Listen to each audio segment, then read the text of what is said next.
Como eu disse, a mensagem hoje está compreendida aí no capítulo 5 e o capítulo 6. Mas eu vou fazer a leitura de alguns versos somente, tá bom? Verso 7. A partir do verso 7 que eu faço uma leitura com vocês, do capítulo 6. Então, 1 Samuel 6, verso 7. Agora, pois, tomai e fazei-vos um carro novo, e tomai 2 vacas que criem, sobre as quais não tenha subido o jugo, e atai as vacas ao carro, e levai os seus bezerros de após elas para casa. Então tomai a arca do Senhor, e ponde-a sobre o carro, e metei num cofre, ao seu lado as figuras de ouro que haveis de oferecer em expiação de culpa, e assim enviareis para que se vá. Vede então, se subir pelo caminho do seu termo a Bet-Semes, foi ele, Deus de Israel, que nos fez esse grande mal. E se não, saberemos que não nos tocou a sua mão, e que isso nos sucedeu por acaso. Assim fizeram aqueles homens. Tomaram 2 vacas que criavam e ataram ao carro, e os seus bezerros encerraram em casa.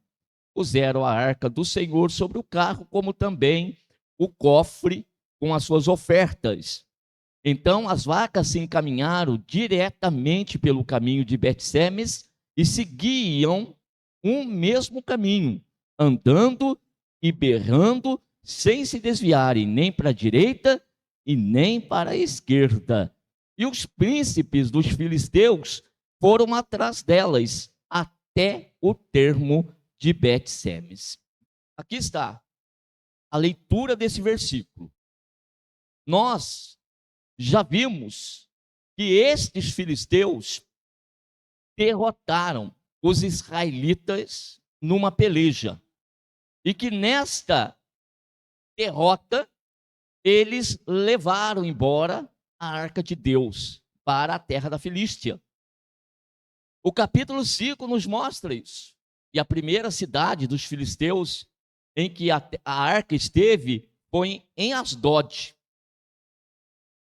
E quando eles levaram a arca do Senhor para Asdod, eles colocaram a arca do Senhor diante do Deus deles, Dagon. No templo de Dagon colocaram a arca. O capítulo 5 nos diz, a partir do verso de número 4, que de madrugada, no dia seguinte, pela manhã, eis que Dagon jazia com o rosto em terra diante da arca do Senhor. E a cabeça de Dagon e ambas as palmas das suas mãos cortadas sobre o limiar. Somente o tronco ficou a Dagon. Olha que coisa extraordinária aconteceu aqui. Os filisteus tomam a arca, que para os israelitas a arca é a figura, é o símbolo da presença de Deus. E levaram-na e colocaram-na lá dentro do templo de Dagon. No primeiro dia, Dagon estava postado diante da arca de Deus. Os filisteus foram lá, levantaram Dagon, colocaram Dagon no lugar, aquela imagem, aquela estátua grande. E agora no verso 4, como nós lemos, não somente estava prostrado novamente, como estava agora com a cabeça cortada e também com as suas mãos cortadas sobre o limiar da porta, não estava nem lá dentro. Como que foi parar lá na porta as mãos de Dagon? Sendo que aqueles homens não haviam entrado. Desse capítulo 5, rapidamente eu quero trazer algumas observações com a igreja, e a primeira delas é a seguinte: não existe outro Deus como o nosso Deus. O Deus criador dos céus e da terra. Não existe outro. Só há um. Todos os outros deuses que porventura existam sobre a face dessa terra são invenções humanas. Foram os homens que criaram estas figuras e disseram: estes são os nossos deuses. No entanto, o verdadeiro Deus, ele é o Criador dos céus e da terra. E ele não é servido por mãos humanas, e nem pode ficar preso entre quatro paredes. Ele é o Todo-Poderoso que se assenta num alto e sublime trono, e que a Bíblia diz que ele se inclina para ver a terra. E esta terra, ela é o escabelo dos seus pés. E esse Deus tão grande, tão poderoso, ao mesmo tempo tão pequeno, que veio fazer morada em nossos corações, veio fazer desse corpo o seu templo. Por isso que, quando os filisteus colocam a arca dentro do templo de Dagon, que naquela época era como que se dissesse, colocar o Deus derrotado diante do Deus vencedor. Preste atenção na frase. Era costume da época, quando aqueles homens guerreavam, e quando um povo vencia outro, por exemplo, quando os filisteus venciam midianitas, o Deus midianita era recapturado e colocado diante do Deus filisteu, para dizer: este Deus que está diante desse outro é o derrotado diante do vencedor. Olha o que foram fazer com a arca de Deus. De repente nos fica uma pergunta: ora, mas o povo não foi vencido? O povo não foi derrotado? E por que o povo foi derrotado? O povo foi derrotado por causa do seu pecado, por causa das suas mazelas, por causa da sua desobediência a Deus, e por isso eles foram derrotados. Só que tem uma coisa aqui: quem foi derrotado na ocasião? Quem foi derrotado? É o povo. O povo foi derrotado, mas o Deus Todo-Poderoso, o Criador dos céus e da terra, nunca é derrotado juntamente com o seu povo. Qualquer outro Deus pode sofrer derrota juntamente com o seu povo, mas o Deus Criador dos céus e da terra não. Se você perder, você perde sozinho. O teu Deus continua sendo o mesmo Deus. E que ninguém venha com essa história de colocar e impor a presença do Deus Todo-Poderoso diante de outro Deus e dizer: aqui está o vitorioso e na frente dele o derrotado. Não prestou para os filisteus. Não bastasse o Deus deles agora se inclinando diante do Deus Todo-Poderoso, e Deus mostrou para eles naquele momento que ele, Deus, não estava derrotado, não estava vencido em hipótese nenhuma. E daqui a pouco, não suficiente isto, começou Deus a ferir toda a cidade de Asdod. E os irmãos lendo o capítulo 5, começou a aparecer tumores no corpo dos filisteus. E começaram a morrer do meio dos filisteus muitos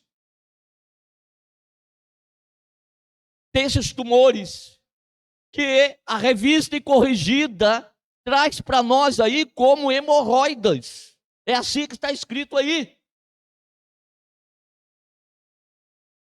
E o pavor do povo filisteu com aquela situação ficou grande. E eles começaram a se perguntar: o que é que nós vamos fazer com esta arca do Deus de Israel? Vamos mudar então de Asdod e vamos passar para Gate e trocar de cidade. De repente o problema estivesse somente lá em Asdod, mas quando a arca chega em Gate, o texto também vai dizer que quando a arca rodeou a cidade, verso 9 do capítulo 5, foi muito grande a vexação, a vergonha dentro da cidade, pois feriu os homens daquela cidade Olha o versículo: desde o pequeno até o grande, e tinham hemorroidas nas partes secretas. Está escrito aí. É desse jeito que está escrito aí. Nós estamos diante de um Deus que o apóstolo Pedro diz que é santo. E com esse Deus não se brinca. Quem ouve a palavra de Deus tem temor no coração e sabe que esse Deus é verdadeiro. Ele é um Deus real. Ele é um Deus que cura, é um Deus que liberta, é um Deus que transforma, mas também ele é um fogo consumidor. O povo de Gate, os filisteus de Gate, que era outra cidade da Filístia, ficaram novamente apavorados e então enviaram a arca para Ecrom. Os de Asdod não quiseram a arca, capturaram a arca, levaram a arca, festejaram com a arca e disseram: derrotamos os israelitas e derrotamos também o seu Deus. Naquela época, vou repetir mais um pouquinho da história daqueles povos, que quando eles entravam na cidade, a primeira coisa que eles faziam era procurar o templo do principal Deus da cidade. Por que eles procuravam o principal Deus?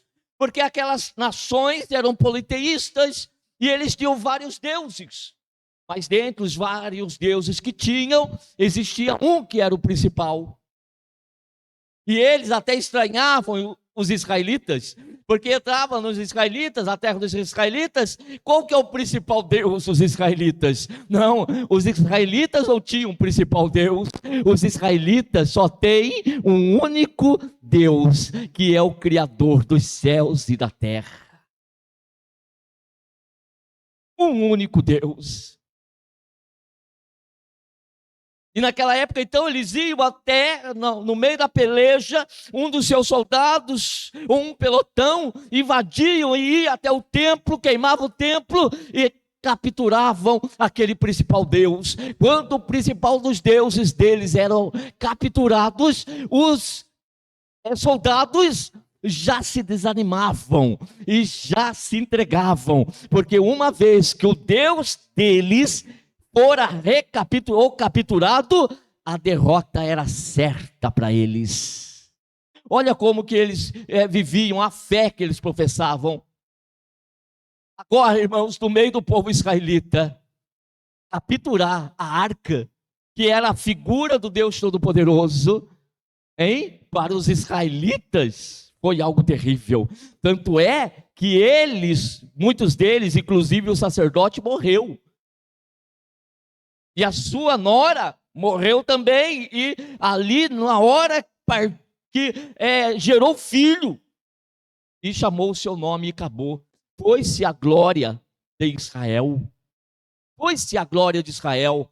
Espera aí, derrotados foram vocês. O nosso Deus ainda continua soberano. O nosso Deus ainda continua soberano. É bom que o inferno saiba, ele pode derrubar um cantor, ele pode derrubar um pregador, ele pode derrubar um pastor, mas ele nunca vai derrubar o Deus Todo-Poderoso. E enquanto esse Deus Todo-Poderoso, ele quiser te sustentar, não há quem chegue até onde você está. Deus te guarda, Deus te livra. Tu estás aí à sombra do Onipotente, pode ficar tranquilo, porque não tem inferno que chegue aonde você está.